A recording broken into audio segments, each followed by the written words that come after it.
step one, the true cost of government is how much money the government spends, plus the regulatory burden, the regulations where government forces you to spend money the way the government wants.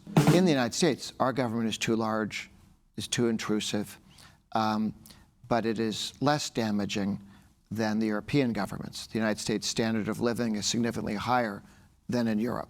In Florida in 1986, they passed a law that said if you are 21 years old, you're not a criminal, and you're not insane, you can buy a gun and carry it at home, on the street, concealed. As a result, the number of murders, rapes, and assaults in Florida dropped dramatically.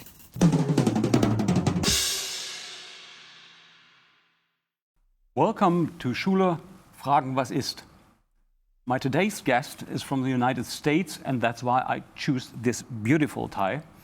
He is one of the most influential political advisors of the US.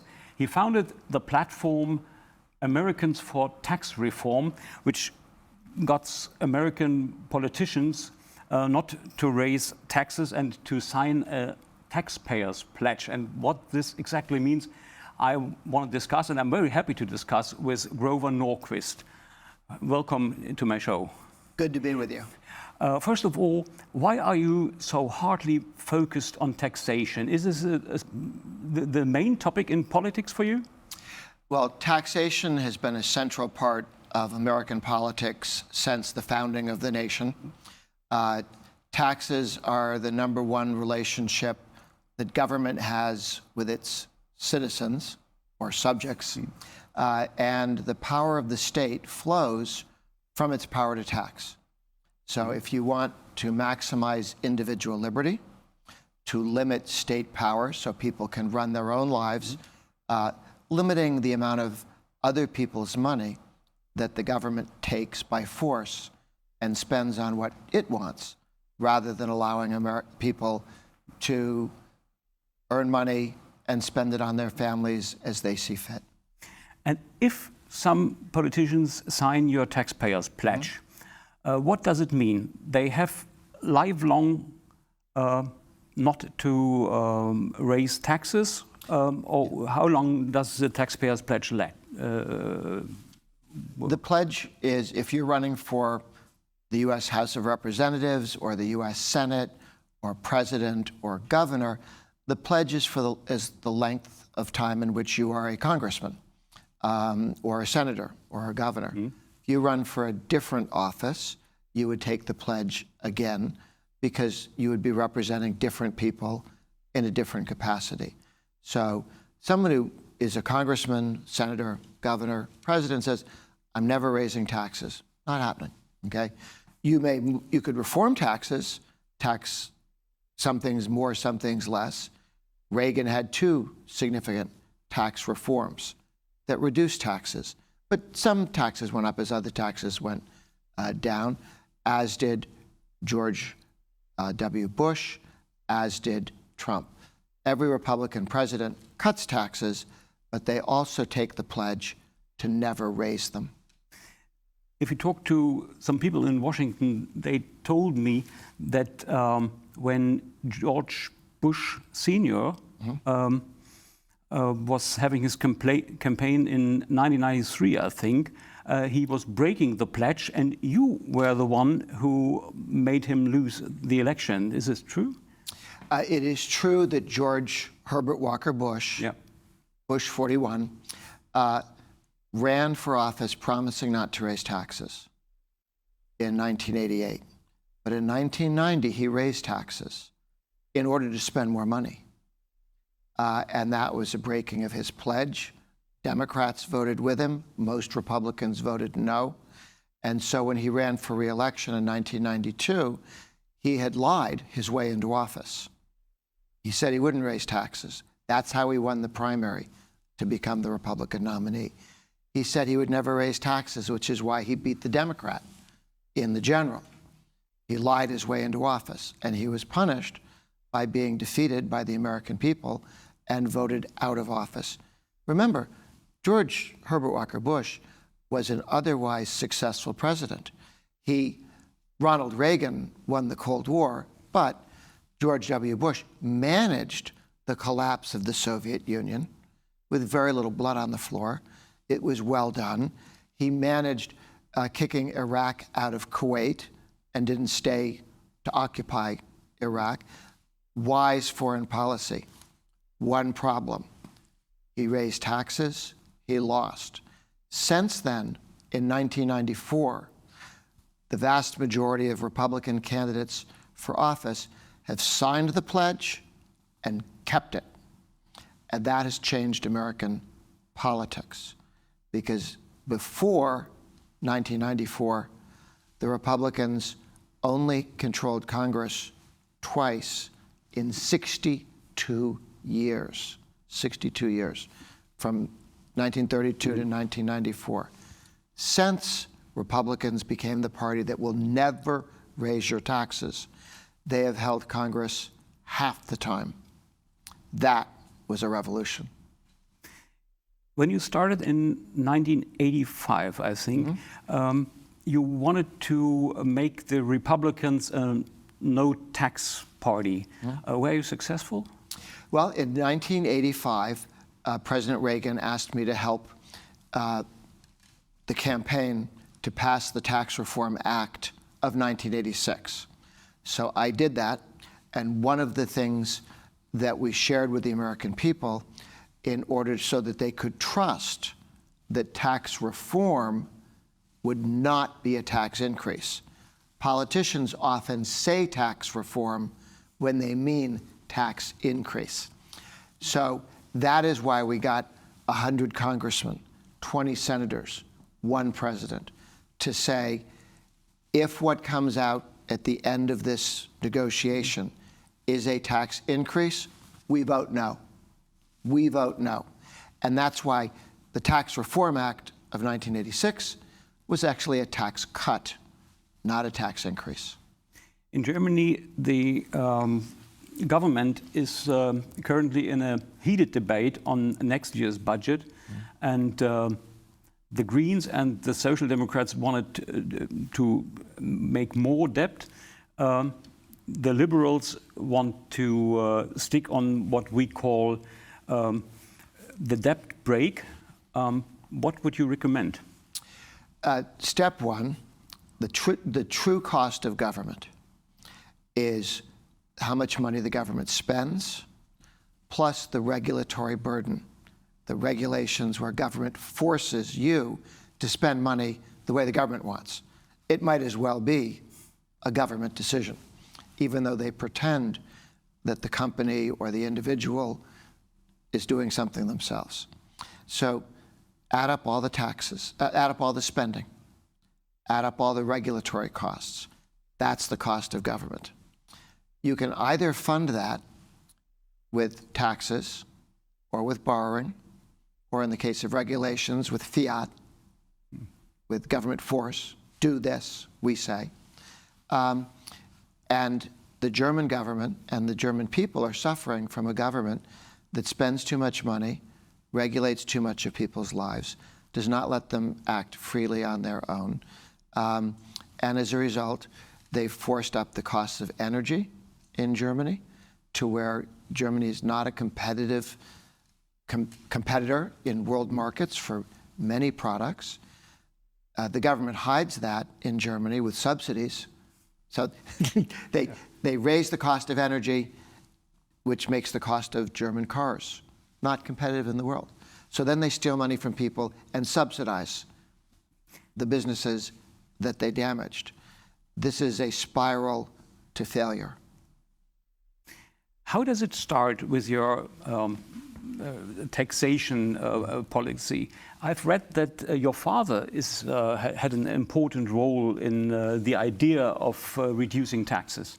When we would come back after church on Sunday, there was an ice cream parlor on the way home. And the 4 children would each get an ice cream cone, and Dad would not get an ice cream cone. Dad would borrow your ice cream cone and take a bite, income tax, and give it back to you. And they go, Sales tax, come back to you. Whoop, property tax, come back to you. Reminding you that taxation is akin to theft and repetitive. This is a quite early lesson. Yes. I know this annoying behavior from my family that some guys always try to taste from other guys' plates, but nobody ever pretends that this could be a lesson in taxation. So Europeans, and especially the Germans, have a completely different view on taxation compared to you, because they think I get much more from the state back in healthcare, in crime prevention and defense and something like this. So I like to pay my taxes as a kind of customer of the state. What do you think on this mentality? Well, customers choose what they pay for. Taxation is not that.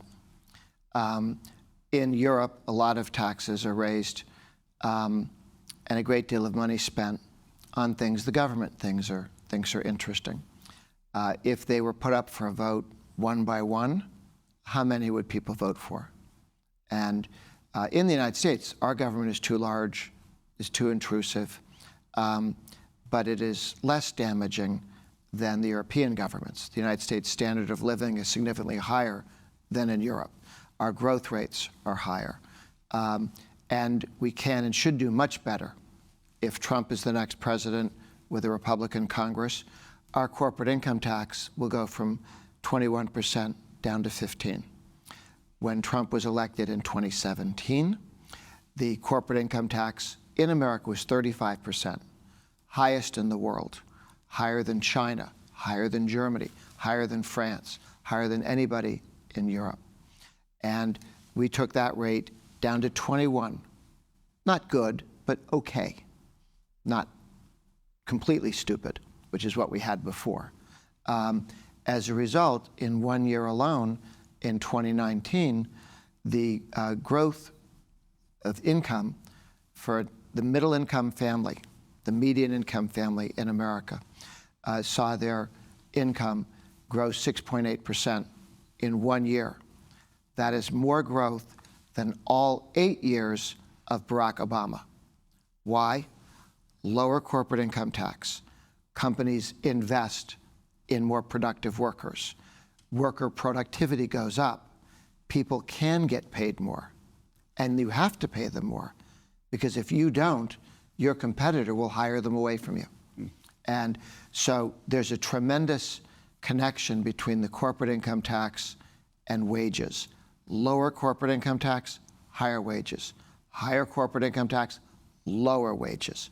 And that, we're going to take our corporate rate to 15, and many states have a small corporate income tax.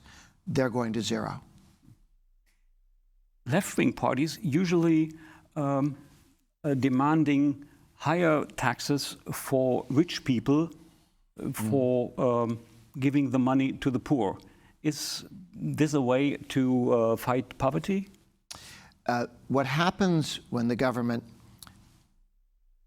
big governments, abusive governments, tyrannical governments, may have to face elections. So what they like to do is divide the people against each other so that the government can still win the votes to remain in power. And sometimes they divide people by race, sometimes by religion, and sometimes by income. The Marxists like to divide people by class, okay? And if they say in the United States, we will only tax rich people, well then many voters think, oh, then everything I receive from the government is free. Property taxes, wage taxes, sales taxes, the VAT. The United States, we have no VAT. We have no VAT. We have no VAT. We will never have a VAT. A VAT turns you into Europe, and nobody wants the slow growth and the lack of innovation that Europe has. Where is innovation coming from? In the United States, new products, new innovations, new services, billion-dollar companies starting from nothing because there is more economic freedom, lower taxes.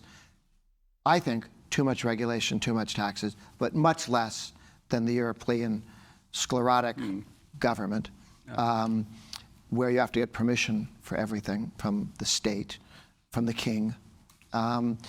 We don't like kings. We don't like governments that act like kings. Europe is full of governments with an aristocracy that thinks they could run other people's lives. They went to the right schools. They're better than everyone else. So they should live off the earnings of other people, like aristocrats, pre-French Revolution aristocrats, living off the earnings of others, tax dollars, and then telling the peasants what to do. That's no way to run a country. It wasn't any fun before the French Revolution, but too much of Europe has gone back to allowing a self-appointed aristocracy to run the lives of the people they treat as peasants. So they say, oh, this money's free, we'll take it from the corporations. In the United States, the reason we cut our corporate income tax from 35 to 21 was we had looked at studies. Kevin Hassett, the economist, put together studies of what happens in different countries when the corporate income tax go up or down. When the corporate income tax goes up, wages go down. Why? Well, what do companies do with their money? In the US, about 70% of business spending, corporate spending, is on wages. Okay? Yeah. So if you take $1 million from a company, where do they get that money from? They can only pay people less. If you don't have a competitive market, you might be able to raise prices a little bit. So sometimes the corporate income tax comes from consumers, everybody. Sometimes, most of the time, always, it comes from lower wages, everybody. And if you do enough damage to the company that its value falls, like the stock market, well, that's what people's pensions are. It's people's life savings. The corporate income tax is a tax on people, not General Motors. Well, the title of one of your book is Leave Me Alone. Mm-hmm. And as I understand it right, you are not only focused on taxation, but on a special philosophy that the state, the government, should keep hands out of citizens' life.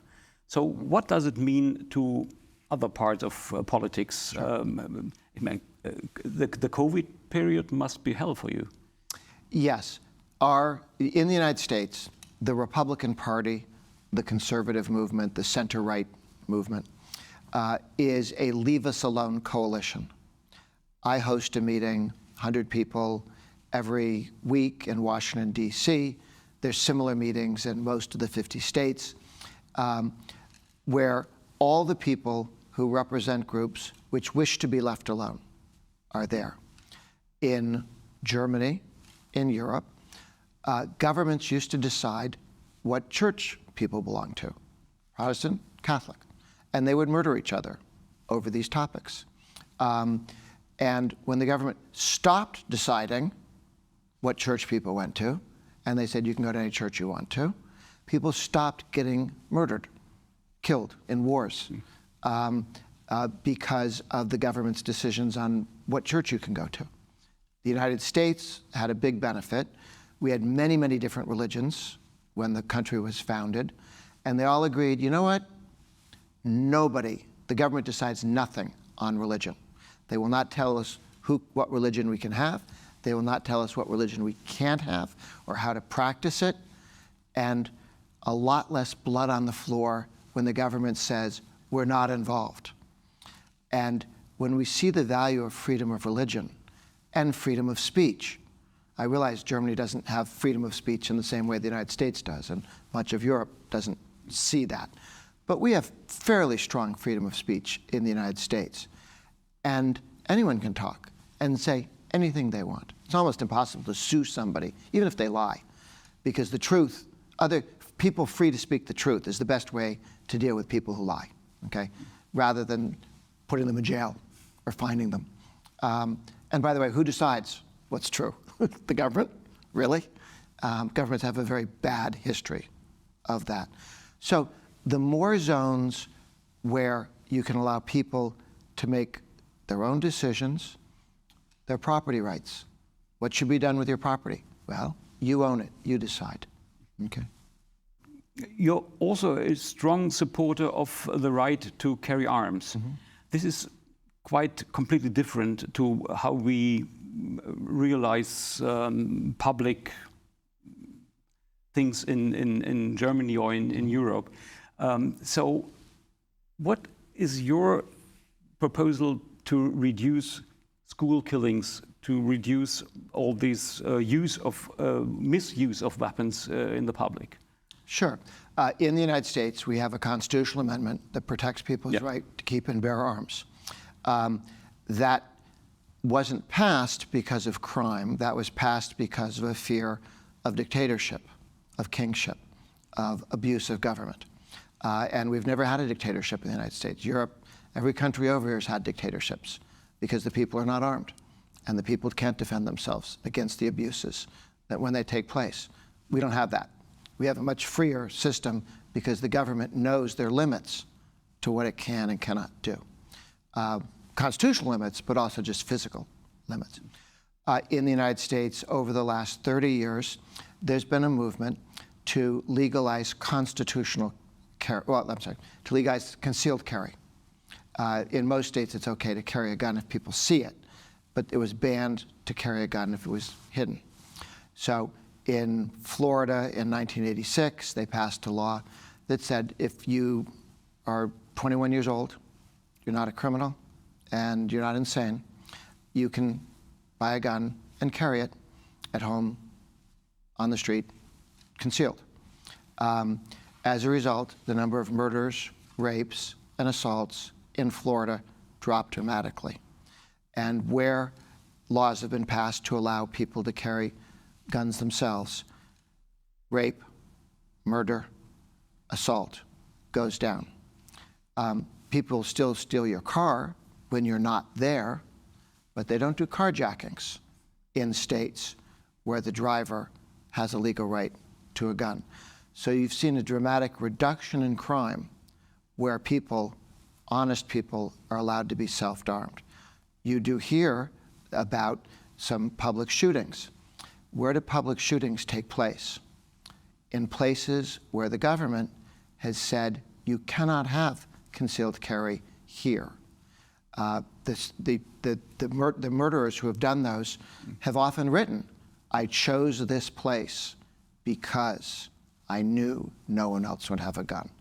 So there are some places in the United States where cities, schools ban guns in a school, so that teachers aren't. That's where you have mass shootings. In other states where teachers are encouraged or told you may bring a gun to school to protect if anyone came in, nobody shoots up, nobody bothers those schools. So allowing people to have self-defense reduces crime, reduces mass shootings, and it's an important protection against too much crime. So you won't rely on the ability of police to prevent you from crime? The police never prevent crime. The police pick up your body after you've been murdered and try and find the guilty guy. So right now we have a big discussion in Germany on knife attacks in the public. What does your philosophy of wearing arms mean to knives? Well, if people are capable of defending themselves, there's less crime. But you also need, and this is where the police serve an important purpose, when you catch someone who's committed a crime, they should be punished severely. And that should be explained to people, this is not allowed.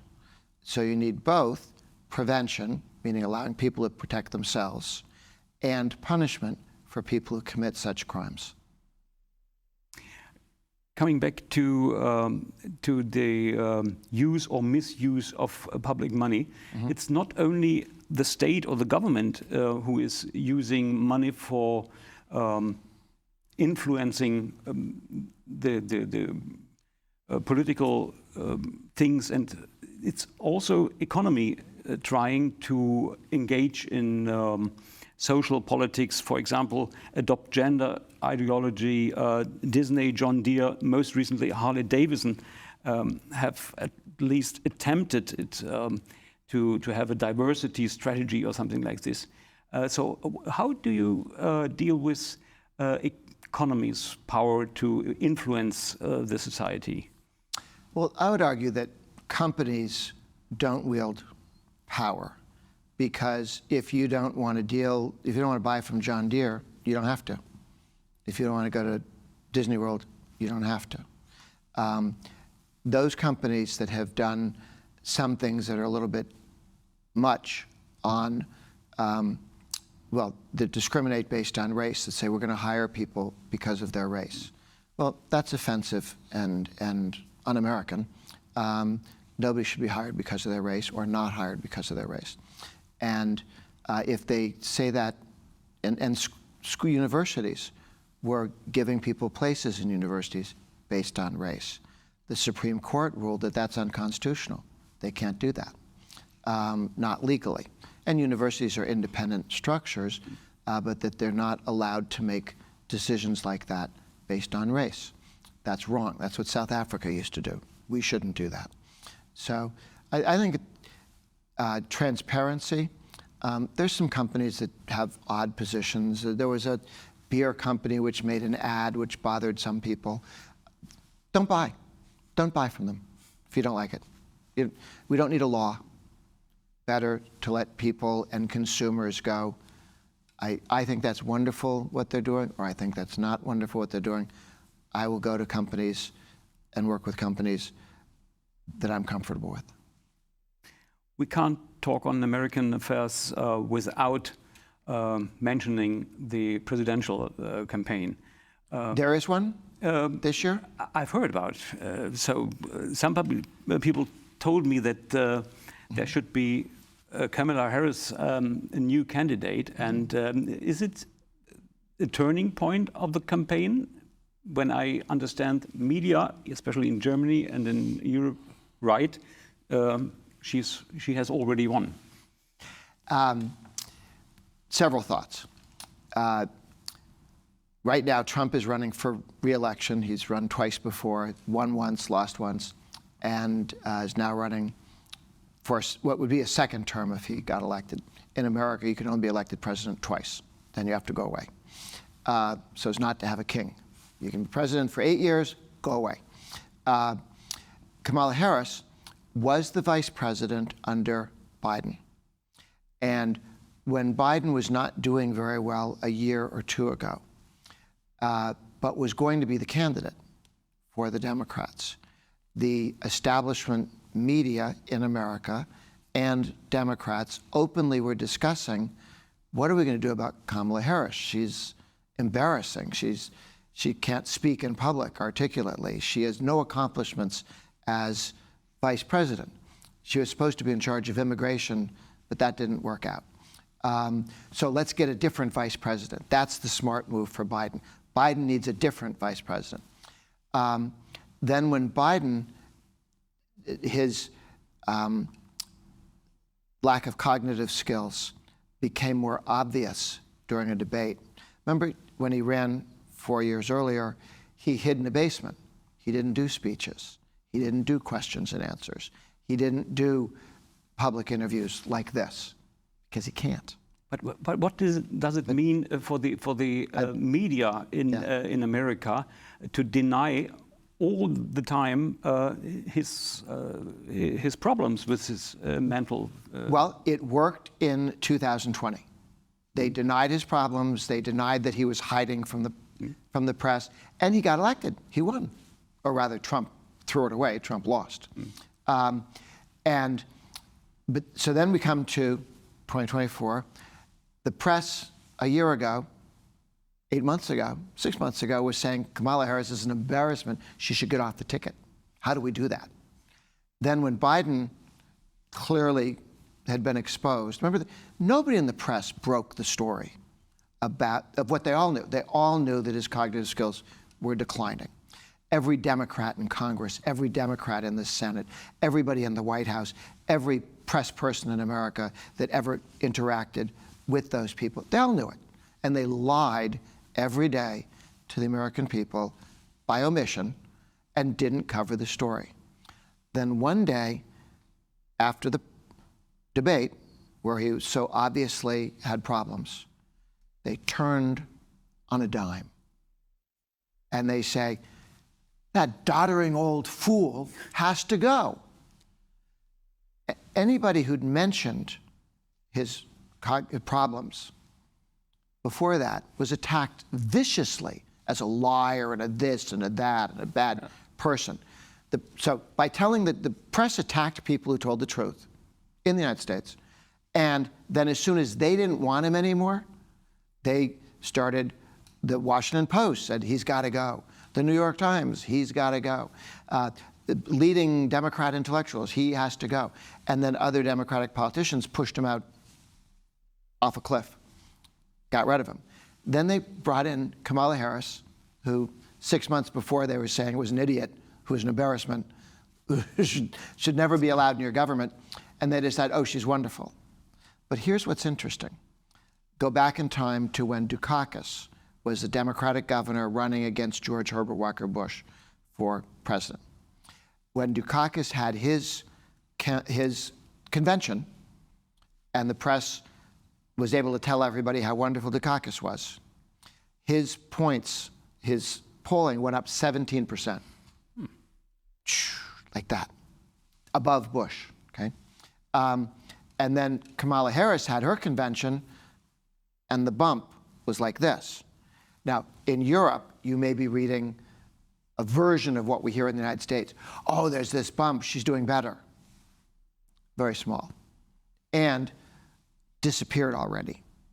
So I remember as an American listening to European press every time that Margaret Thatcher ran for office. Oh, she's terribly unpopular. Everyone hates her. She's not going to win. And then she wins big, okay? So the same as Berlusconi in Italy. Yes. If you're not in the country, the press can really lie to you about what's going on. And if somebody's telling you that Kamala Harris is guaranteed to win or even likely to win, that's not true. Could she win? Yes. I think it's fairly even. Trump is running ahead in some of the important states, but we have 2 months to go. There's a lot of money that will be spent, advertising. I believe at this point, either Trump will make a big mistake and Kamala Harris will win, or Kamala Harris will make a big mistake and Trump will win. One of them will stumble. And they both have convinced their base of supporters to support them, but then there are many in the middle who still have yet to decide.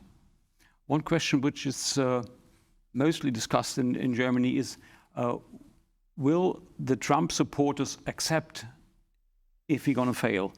And would the bloodbath he talked about only mean the stock market, or does he talk about some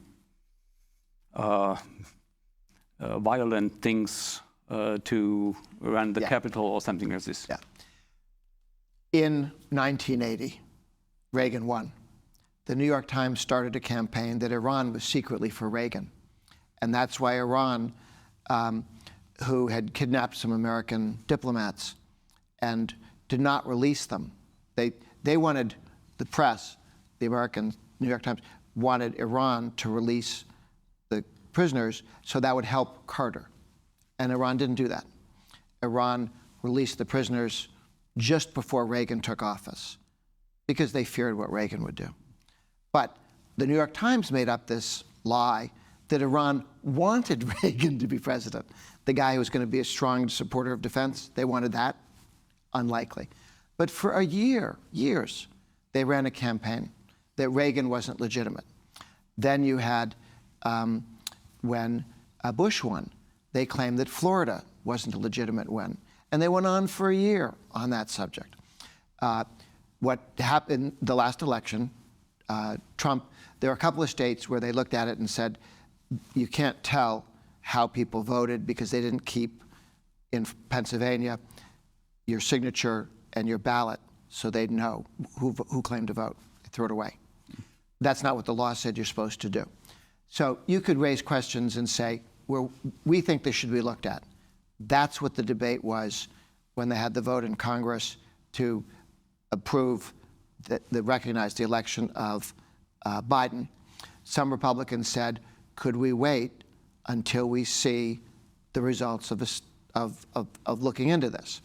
And that was voted down. That didn't pass. And President Trump left on the day you're supposed to. I realize the left pushes a narrative in the United States that something big and dramatic was going on. When Gore, for months, refused to recognize that Bush had beat him in the election, Gore the Democrat, that was not considered a coup or violating the law. So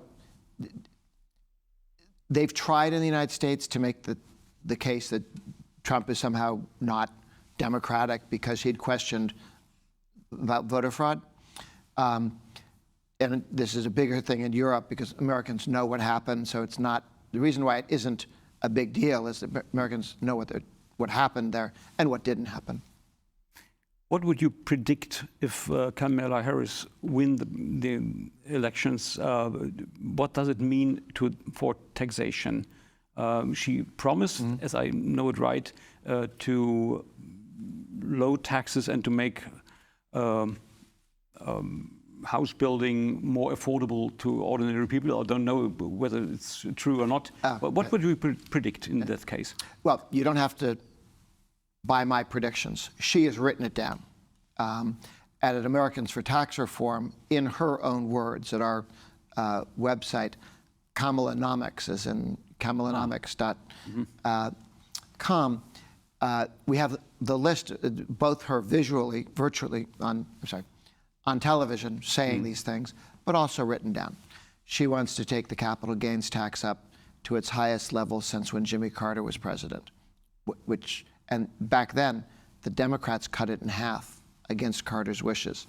She wants to go back to higher than that. She wants to take the corporate income tax rate higher than China's, up to 28%. She wants to have a new tax on imaginary gains. So if the stock market goes up or the value of your land goes up, she wants to have a tax on that, even though you don't have any money.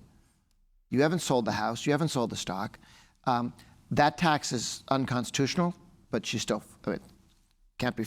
Constitution is very clear about what you can tax and what you can't. That's not constitutional. She has about $5 trillion in new taxes that she has said she wants to put through.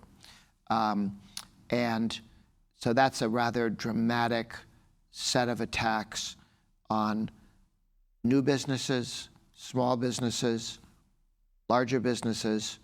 It would be a devastating criticism, and even Democrats are asking why she's threatening that much damage to the U.S. economy.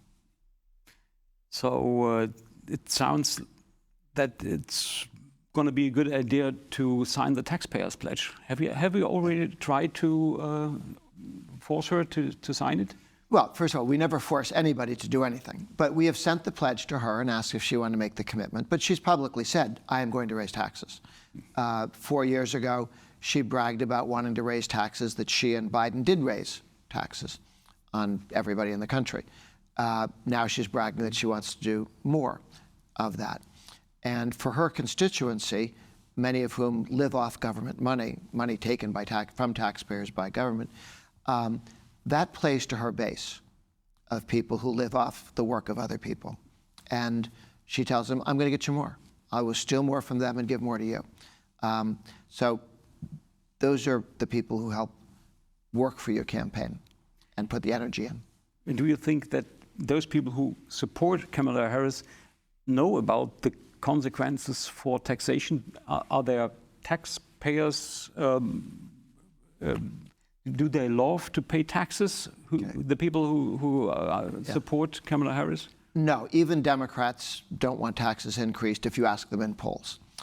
What you can get is, what if somebody else was paying the tax? Would you be for that? And the answer to that was, well, I think so, yeah. So part of it is a lack of understanding that, a tax on a grocery store raises the price of cabbage. It's not paid by the grocery store. Property taxes, income taxes on a store raises the prices for everybody. Many Americans understand that viscerally, and if they talk about it, but the left runs advertisements. We would never raise your taxes. Somebody else will pay for this. And they're lying, but it can help win a narrow election. It's a method that works. Sometimes. Yeah. Finally, what do you think is the outcome of the election in the US? People in Germany, in Europe, should focus more on Congress and governors and less on the president. Presidents can't do very much. They can veto bills, they can have scandals, they can start wars. But Congress makes all the key decisions. Then presidents sign the bill. So the presidents can negotiate with Congress, but Congress decides. The Senate will likely be Republican. Right now, the Democrats lead by 1 vote. Given the states that are up, the Republicans will get a majority in the Senate. It could be a big majority, or it could be a narrow majority, but there will be a Republican Senate.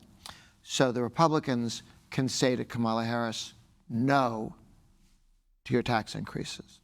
The House, 50-50, very close.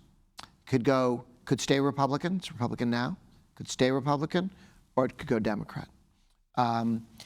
So if you had Trump winning with a Republican House and Senate, they would take the corporate rate down to 15%. They would dramatically reduce spending. The president would repair the wall that was finished, but that they opened, the wall with Mexico, that stopped illegal immigration when Trump was president. But then it was opened up under Biden and Kamala Harris. So that wall would go back up, and you'd end the illegal immigration into the United States. The president has said he likes legal immigration. He thinks that if you get a college degree in the United States in an important skill, you should be able to come to America. So he's very much in favor of legal immigration, and for people to come and become contributors to the economy. If Kamala Harris wins and the Democrats win the Senate and the House, then they'll pass all the taxes that they have, and the United States will look more like Europe. So this was very diplomatic. What is your personal prediction of the outcome of the election? Whom would you bet on? Well, I tend to think that the Republicans win the Senate and the House, and the presidency is just a question of how Trump behaves, because he sometimes says things that the press exaggerate. He also says things sometimes that, without exaggeration, you wonder why he did that. If the president, as he did just yesterday, spoke on economics at the Economic Club of, I think, New York, if he stays on that message, he'll win a strong win. If he gets distracted, he'll lose. In a few weeks, we're going to see. Yeah. Thank you so much. This was Schuler Fragen was ist with Grover Norquist from Americans for Tax Reform, who told us why taxation is a main issue in American politics. Thank you so much for being on my show, Grover Norquist. Good to be with you. Thank you.